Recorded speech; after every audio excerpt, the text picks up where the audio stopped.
बहुत पुराने समय की बात है, जब गांवों में जीवन सरल था। लोगों के पास धन कम, लेकिन संस्कार और विश्वास बहुत हुआ करता था। यह कहानी है एक ऐसे पिता की, जिसके पास देने को धन नहीं था, लेकिन धर्म, सब्र और सच्चाई की दौलत अपार थी। यह कहानी है धर्मदास और उसकी 3 बेटियों की। एक साधारण लेकिन धर्मनिष्ठ व्यक्ति। एक छोटे से गांव में धर्मदास नाम का एक गरीब लेकिन ईमानदार व्यक्ति रहता था।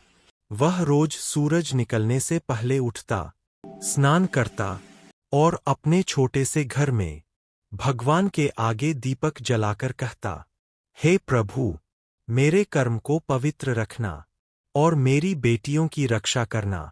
धर्मदास का विश्वास था, कर्म ही पूजा है। 3 बेटियां, 3 दीपक। धर्मदास की पत्नी का देहांत बहुत पहले हो चुका था। अब उसके जीवन की पूरी दुनिया थी।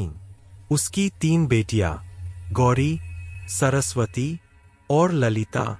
3 बेटियां, 3 दीपक, जो उसके अंधेरे जीवन को रोशन करते थे। वह उनके पिता भी थे और माँ भी। कर्म ही पूजा। धर्मदास जहाँ काम मिलता, वहीं चला जाता। कभी खेतों में मजदूरी, कभी कुएं से पानी, तो कभी अनाज ढोना।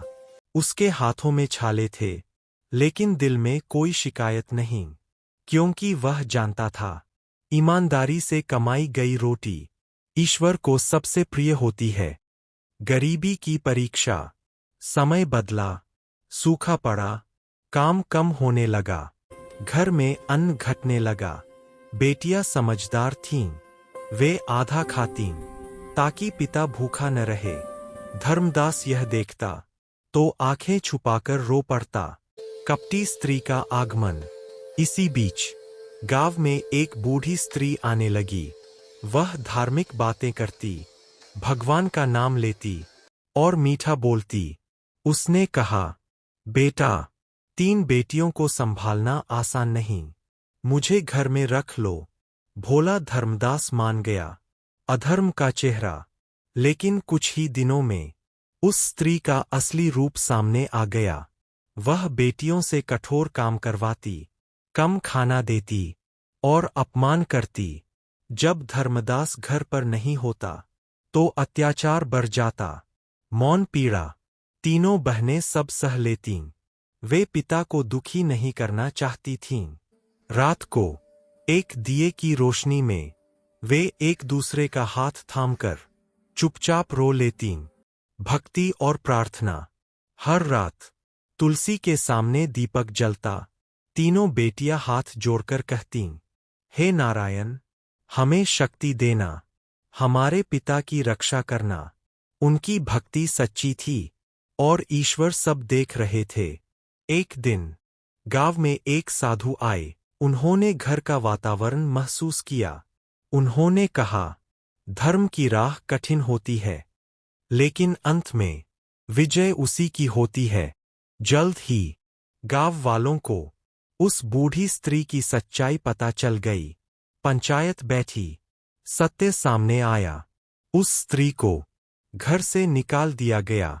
धर्मदास की आंखों से आंसू बह निकले। अब जीवन बदलने लगा। धर्मदास को शहर में स्थायी काम मिला। बेटियां पढ़ने लगीं। घर में फिर से खुशियों का दीपक जला। धर्म की विजय। समय बीत गया। बेटियां बड़ी हुईं, संस्कारी बनीं। धर्मदास जब मंदिर में बैठता, तो कहता, हे प्रभु, तूने साबित कर दिया कि धर्म और कर्म कभी व्यर्थ नहीं जाते। इस कहानी से हमें यही सीख मिलती है, धर्म की राह कठिन है, लेकिन सही है। ईश्वर सब देखते हैं। सब्र और सच्चाई हर अंधकार को मिटा देते हैं। अगर आपको यह कहानी अच्छी लगी हो, तो वीडियो को लाइक करें, सब्सक्राइब करें और इसे अपने परिवार के साथ जरूर साझा करें। जय श्री हरि।